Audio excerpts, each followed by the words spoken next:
Ya, assalamualaikum warahmatullahi wabarakatuh. Ya, bertemu dengan saya ya kali ini. Alhamdulillah dalam keadaan sehat walafiat. Ya, kali ini di tengah pandemi ya, kita coba bincang-bincang tentang bagaimana apa sih corona itu, terus dan hal-hal yang berkaitan dengan corona juga. Maka dari itu nggak ada gunanya ini ya gitar, karena saya nggak akan menyanyikan lagu seperti Ridho Roma ataupun qasidah yang lainnya. Maka ya kita buang aja ya. Ya, oke. Ya, sebelum kita membahas mendalam ya tentang apa itu corona ya, kita kenali dulu. Nah, corona itu apa sih dan bagaimana sih tentang corona itu untuk kita hadapi ya. Oke, untuk kita mulai asal usulnya dulu. Virus corona ditemukan oleh sekelompok ahli ya. Untuk pertama kalinya pada tahun 1968. Jadi coronavirus ini sudah terkenal dari tahun 2000-an ya. Maka virus ini itu terdeteksi pada mamalia dan juga unggas. Pada sapi dan babi, menyebabkan unggas tersebut itu diare. Terus menyerang juga pada pernapasan. Nah, kalau pada manusia, gejala mereka yang terkena virus tersebut itu biasanya demam, terus pucat, leher seakan tercekik karena sulitnya pernafasan. Nah, itu tadi corona ya. Pada tahun 1968. Nah, kata corona pertama kali diperkenalkan oleh sejumlah ahli virologi dalam sebuah artikel berjudul Coronaviruses pada jurnal News and Virus pada tahun 1968. Dalam artikel tersebut, virus berbentuk bulat itu disebut banyak ditemukan pada unggas dan tikus. Jika merujuk pada keluarga virus ya ini ya, corona itu masuk dalam subfamili Orthocoronavirinae dalam keluarga Coronaviridae. Nama coronavirus berasal dari bahasa Latin corona dan Yunani korone yang bermakna mahkota atau lingkaran cahaya. Biasa ditepak penamaan itu memang tak lepas dari wujud khas virus tersebut ya, yang memiliki pinggiran permukaan yang bulat dan besar. Penampilannya yang mengingatkan pada corona matahari. Terus bentuk ini tercipta dari poplamer viral spike yang merupakan protein yang mengisi permukaan virus. Jadi yang di media terus orang-orang biasa membuatkannya itu ya seperti itulah, bulat, terus ada seperti pori-pori yang keluar itu ya, bermunculan itu. Kalau di Indonesia sendiri itu dibuat seperti bakwang ya, terus bakso yang dibuat seperti coronavirus. Dari coronavirus ini di Indonesia sendiri sudah masuk antara lain ya mulai Desember kali ya. Tapi dari penanganan pemerintah sudah maksimal untuk bisa ditangani ya, terutama pada menggunakan PSBB ataupun lockdown. Kita kenali apa sih singkatan-singkatan dari yang berkaitan dengan coronavirus ya. Kalau di dunia medis itu ada ODP, PDP, suspen ya. Kalau ODP tersebut itu orang dalam pemantauan, belum ada gejala, jadi masih dipantau pergerakannya. Seperti orang yang mudik gitu ya. Orang mudik dari luar kota ke desa itu masuk dalam PDP. Nah, kalau PDP itu pasien dalam pengawasan. Mereka yang sudah memeriksakan dirinya lalu sudah ada gejala flu ya, sudah ada gejala. Jadi mereka yang sudah diduga ya untuk kalangan PDP. Kemudian suspend, yaitu dugaan terkena virus corona karena sudah menunjukkan gejala dan pernah berkontak atau bertemu dengan orang yang positif corona. Terus positif sudah jelas ya, sudah terjangkit lah gampangane koyo ngono. Terus lockdown mengunci keluar masuk dari suatu wilayah, daerah dan negara. Ya, kemudian social apa berarti? Ya, social distancing yaitu menjauhi segala bentuk perkumpulan, menjaga jarak antar manusia, menghindari berbagai pertemuan yang melibatkan banyak orang. Ya, dari pandemi corona ini juga berdampak pada sektor pendidikan ya, terutama bagi kalangan mahasiswa dan juga pelajar, juga para santri juga ya. Oke, nanti kita coba wawancarai mahasiswa yang ada di kota-kota besar ya. Aduh, ente ini bisa-bisanya. Ya, assalamualaikum bang. Waalaikumsalam warahmatullahi wabarakatuh. Ya, Mas. Sehat, Mas? alhamdulillah di situ sehat semua ini ya. Iya. Ya, ini Mas, paling pada dompetnya sehat-sehat. ini Mas Fathi ya, Aslahul Fathi dari UIN Sari Bidayat ya Mas, Jakarta. Iya. Ya, bagaimana kondisi sekarang di Jakarta Mas? Kondisinya sepi, Mas. Jalanan lancar, alhamdulillah. Oh. Seperti lebaran.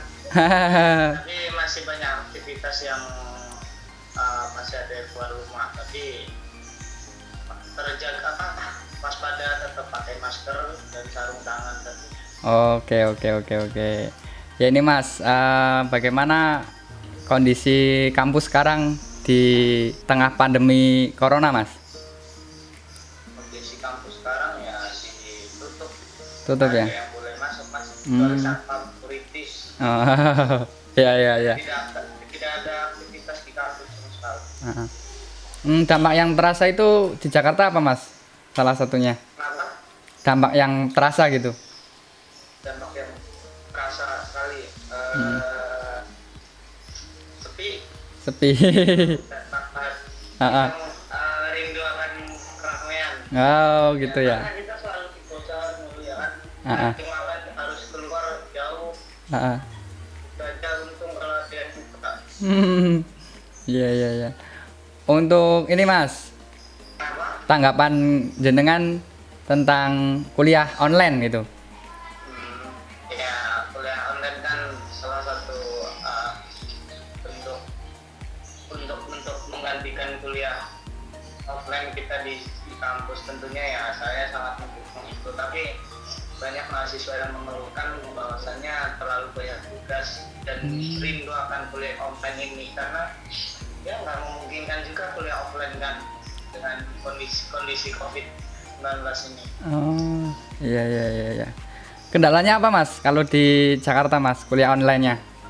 Kuliah online yaitu tugas, terus sama paling kadang yang banyak yang menggunakan pakai Zoom itu susah karena sinyalnya jelek di daerah kali ya. Oh iya. Dan waktunya kadang nggak sesuai maksudnya. Untuk mahasiswa di situ masih ada yang di Jakarta atau ada yang udah pulang kampung? Wah, udah banyak yang pulang. Paling 1-2 yang masih di sini yang masih bisa bertahan hidup. Oh bertahan hidup. Masnya rencananya mau pulang kampung kapan ini? Saya paling ya nunggu paling puasa Mas. Oh puasa. Mau lebaran. Untuk himbauan pemerintah seperti apa Ya. depannya. Oke, untuk statement dari Mas Fathi ini ya untuk kalangan mahasiswa menanggapi kuliah online itu seperti apa Mas? Ya, ini banyak perdebatan yang mengenai kuliah online ya dengan sistem yang hanya keras dan hanya tapi nggak ada kreativitas yang terbentuk. Maksudnya seperti harusnya agak lebih kreatif lagi biar nggak membosankan dan membebankan mahasiswa sekali. Karena nilai dari kuliah sendiri tuh nggak dapat dari pemberian tugas online itu. Ya seakan-akan ilmunya kurang masuk ya Mas ya. Nah, ya kuliah offline aja ada nilainya aja nggak dapat, apalagi kuliah online ya. Diberi tugas. Iya. Ya, bisa paling beri tugas ya tahu sendiri Mas sekarang. Kalau pas ya kan. Ya, terima kasih ini ya Mas atas tanggapannya. Ini juga jenengan sebagai ketua IMPP ya Mas ya. Iya. Ikatan Pelajar Pemalang Jakarta ya. Mahasiswa Pelajar Jakarta ya di UIN Syarif Hidayatullah Jakarta. Terima kasih atas waktunya. Mohon maaf yang sebesar-besarnya. Semoga sehat selalu. Ya, amin. Semoga kondisi ini cepat Mas. Oke. Selesai. Ya. Terima kasih. Assalamualaikum warahmatullahi wabarakatuh. Waalaikumsalam warahmatullahi wabarakatuh. Ya, itu tadi tanggapan dari salah satu mahasiswa di UIN Syarif Hidayatullah Jakarta. Mungkin keluhan dari semua mahasiswa di Indonesia sama seperti itu ya. Bagaimana mungkin kurang efektifnya kuliah daring. Ya mau bagaimana lagi ketika keadaan seperti ini, harus bisa memahami kondisi dan pentingnya ilmu yang harus kita dapatkan sebagai seorang mahasiswa ataupun pelajar ya. Oke, dari awal mulai coronavirus itu muncul, beberapa politikus ataupun para pemerintah menanggapi ya agak lumayan nyeleneh ya. Terutama ini dia pada tanggal 17 Januari ya, itu Presiden memastikan virus COVID-19 itu tidak terdeteksi di Indonesia. Kemudian 27 Januari itu dari Menkes ya, Menteri Kesehatan, itu menanggapannya itu lucu ya. Jadi enjoy aja, makan yang cukup itu. Terus di tanggal 7 Februari Menko Polhukam itu menanggapinya seperti ini, Indonesia satu-satunya negara yang tidak kena corona. Ya jelas pada tanggal itu coronavirus itu belum begitu merabah ya di Indonesia. Kemudian pada tanggal 15 Februari ini ya, itu dari Menko Perekonomian itu menanggapinya seperti ini, karena perizinan di Indonesia berbelit-belit maka virus corona tidak bisa masuk. Rumit ya tanggapan dari para pemerintahan mengenai virus corona di awal-awal masuk ataupun sebelum masuk ke Indonesia ya. Berkaitan dengan coronavirus, kita bertemu dengan bulan Ramadan ya. Nah, ini berkaitan juga para pemudik ya, sempat kebingungan. Assalamualaikum. Kayak ada suara ya. Siapa ya? Assalamualaikum. Oh, waalaikumsalam, Abang.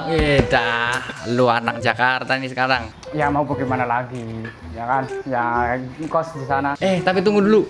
Gimana? Udah ke kelurahan belum nih? Kelurahan? Buat ngapain di sana? Aduh, Abang ini gimana sih? Harusnya Abang kelurahan dulu, didata, terus diperiksa kesehatannya.